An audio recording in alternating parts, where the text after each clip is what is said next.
Hello guys. All right, I'm in my painting clothes. I didn't even get dressed up today because I was painting. Now, this week, you only have 2 videos, and that's because the topic is so important. I want to make sure that you guys have plenty of time to practice this. We're basically going to do kind of the same thing all week long. You're going to do some Delta Math, some worksheets, and whatever. So yesterday you wrapped up and did a Delta Math on more factoring trinomials, and I'm getting the sense, looking at your homework papers, that most of you have a pretty good grasp on this. Now, I'm going to change something a little bit today. I got to grab my other marker. Oh, I'm very ready here, Mrs. A. Okay. I'm going to give you some problems, and I'm going to see if you can figure out how these are a little different. So here's the first example we're going to work on today. Still factoring trinomials.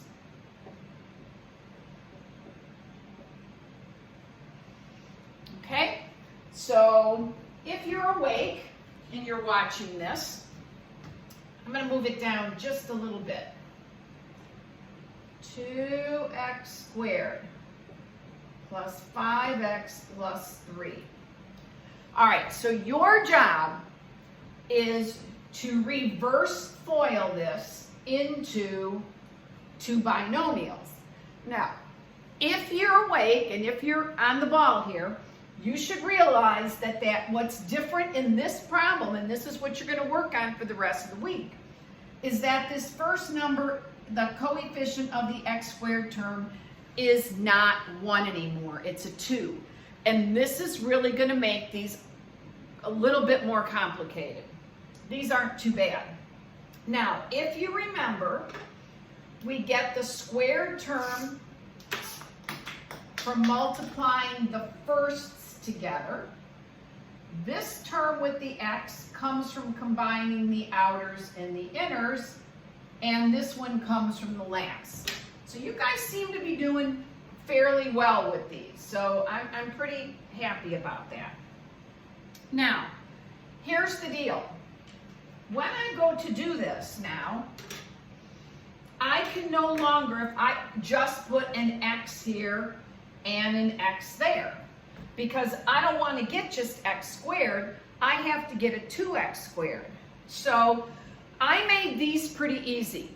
In these today, this a, the coefficient of the x squared, is always a prime number, which means the only way you're going to be able to split it up is, like for example with 2 times 1, or 5 times 1. I'm not giving you a number like 12, which would make this much more complex, because you could split it up 6 and 2, 12 and 1, or 4 and 3. And you're going to say, well, how do I know which one to use? Well, there's no set rule for that.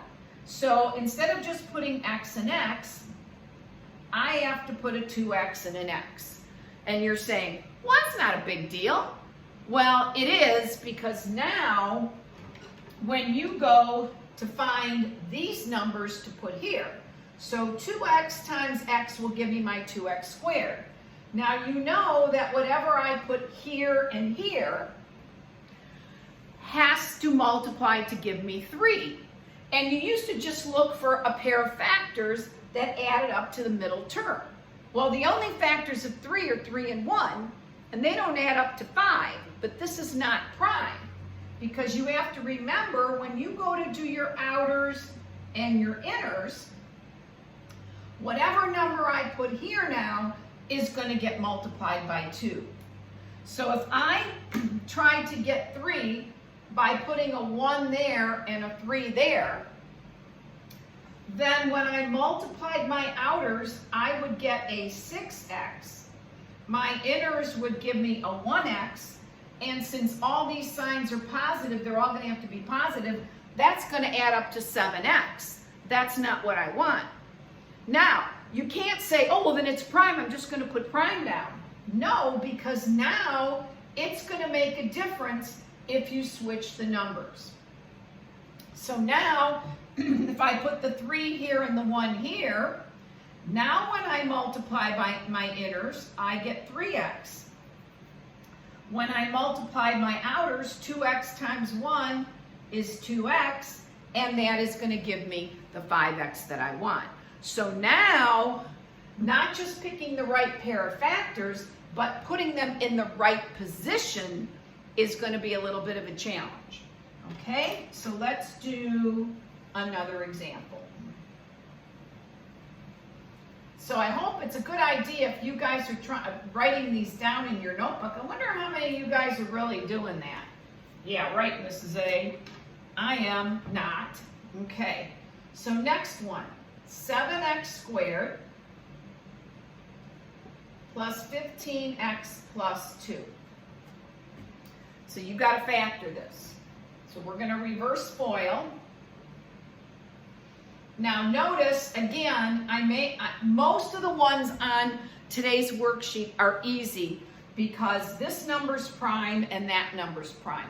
There's a couple at the end where the last number's not prime, and we'll do a couple of those before we wrap it up today.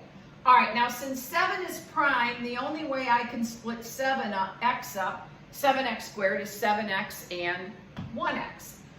So I'm going to do that. Now, these two will multiply to give me my first. The numbers I put here have to multiply to give me 2. Well, that's easy. The only possibilities are 1 and 2. But it's going to matter where you put the 1 and where you put the 2.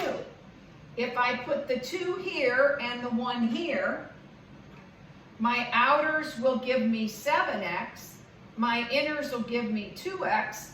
That's not going to add up to 15x. So that's not what I want. So now I got to say, okay, well, it didn't work with 2 here and 1 here, so let's try the 1 here and the 2 there. Now when I do my outers, I'm going to get 14x, my inners are going to give me 1x, and everything's positive because all these signs are positive, so you're going to get 15x. And on today's worksheet, both signs are positive. I'm starting you off really easy on these, so you know that all the signs are going to be positive. So that's going to make it a little bit easier on you. Okay? All right, let's try another one.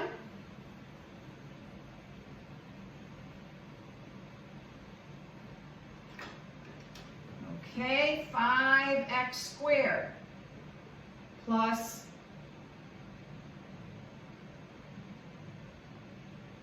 16x plus 11. Okay?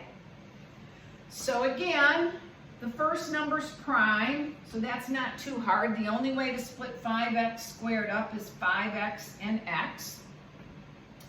Now again, that'll give me my 5x squared. These have to give me the 11. So again, 11's prime, that makes it pretty easy. So you either have to put 11 and 1 or 1 and 11. Now, I hope as you do these, you're going to be able to get to do these in your head. Like if this was a 1 and this was the 11, this would give me 55, and 1 is not going to add up to 16.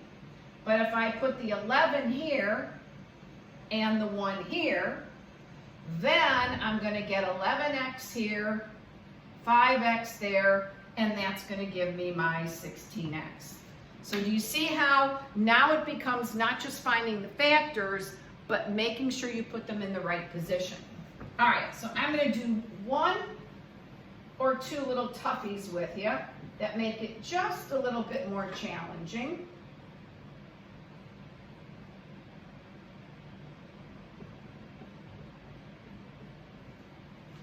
Okay, so let's see if you can figure out why this one's going to be more challenging. This one, this is still prime. The only way I can split 3x squared up is 3x and x, so that's not a big deal. But now with the 6, this one's a little bit tougher because there's 2 pairs of factors for 6.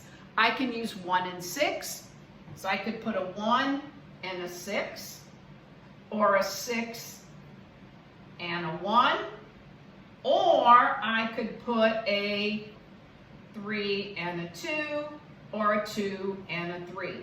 So you're just going to have to play around. This is almost like a puzzle.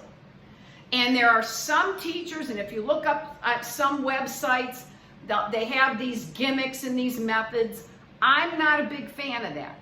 I think you just need to try to guess and check and see how you can do. So let's just start. And you got to start learning to do this in your head. If I put a 6 and a 1 there, I'm going to get 6x from the inners and 3x. That's not going to add up to 11. So that's not going to work. So what if I put 6 and 1? This is going to give me 1x and 18x. That's too much. So I don't want that. So then you say, okay, 3 and 2. 6x and 3x. Well, that's 9x. So that's still not doing it for me. So then we try 2 and 3. There we get our 9x. Here we get 2x. There's my 11x. So there is my factorization. Now, the last one we picked was the 1, but as you get better at these, you'll get quicker with them, and you'll be able to kind of see what's happening in your head. Let's do one more of those, and then I'm going to wrap it up and let you guys work on your homework. So one more. 11x squared plus 26x plus 8. So this isn't really bad because the only way to split 11x squared up is 11x and 1x. And bad thing is, though, 8 is not a prime number. Do you know what a number's called if it's not prime? It's called composite, okay? Unless it's 1. 1 is neither prime nor composite. So 8 is composite because it has more than one pair of factors. So it could be 8 and 1 or 4 and 2. So let's just say we try 8 and 1. If I try 8 and 1, the outers are going to give me 11 and 8. That'll give me 19. That's not what I want. If I put 1 here and 8 there, that's 88 from the outers, and 1, that's way too big. So it's got to be 4 and 2. So I'm going to let you stare at it. You think you can figure out where? Now, if you try 4 and 2 and 2 and 4 and neither of them work, then you know it's prime. But one of them is going to work. Can you figure it out?